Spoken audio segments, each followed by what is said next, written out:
श्रीमद् भागवत कथा की लीलाएं सुनाने आ रहे हैं आचार्य विनोद चतुर्वेदी जी महाराज। स्थान अग्रवाल धर्मशाला, वाई ब्लॉक, जनता मार्केट, दिल्ली 41। देखिए कथा का विशेष प्रसारण 20 अक्टूबर से प्रतिदिन साय 3:30 बजे से सिर्फ शरणम टीवी पर।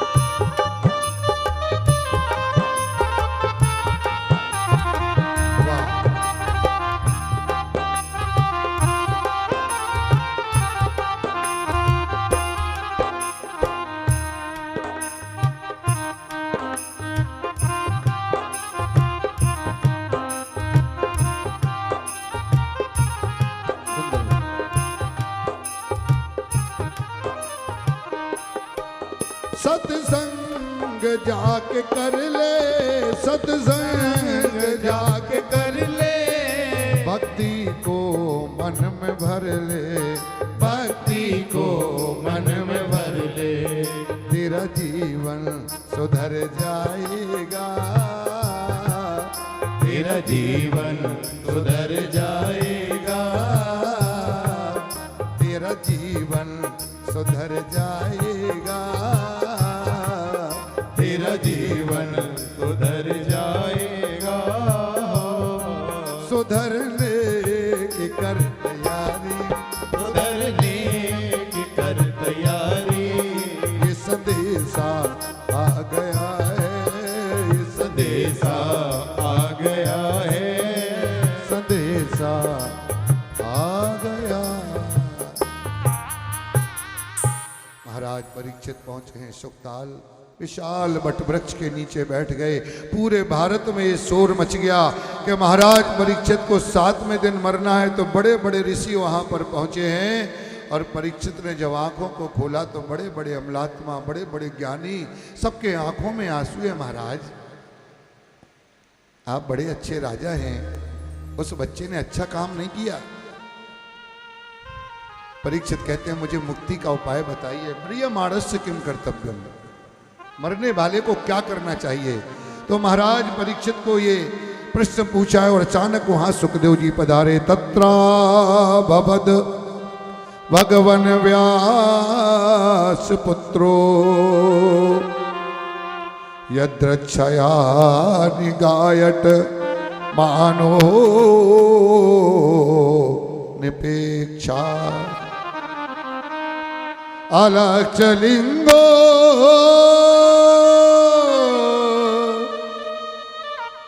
निज लाभ तुष्टो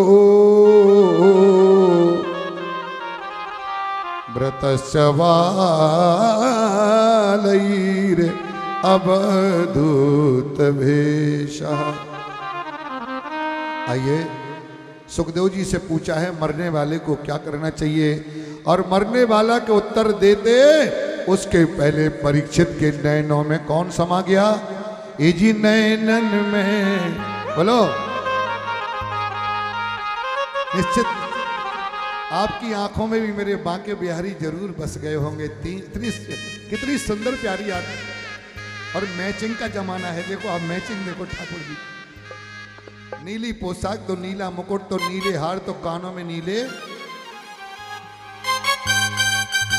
दोनों हाथ ऊपर।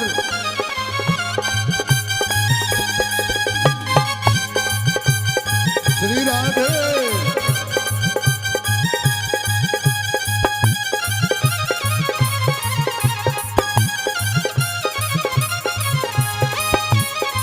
बोलो, किस किस की आंखों में श्याम समा गए जरा बताना। सही हाथ उठाना, कोई और समाया हो तो मेरी गारंटी नहीं है। नैनन में, ओ नैनन में, नैनन में श्याम समाएगो, मोहे प्रेम करो लगाएगो। नैनन में श्याम समाएगो, मोहे प्रेम लगाएगो। नैनन में श्याम समाएगो,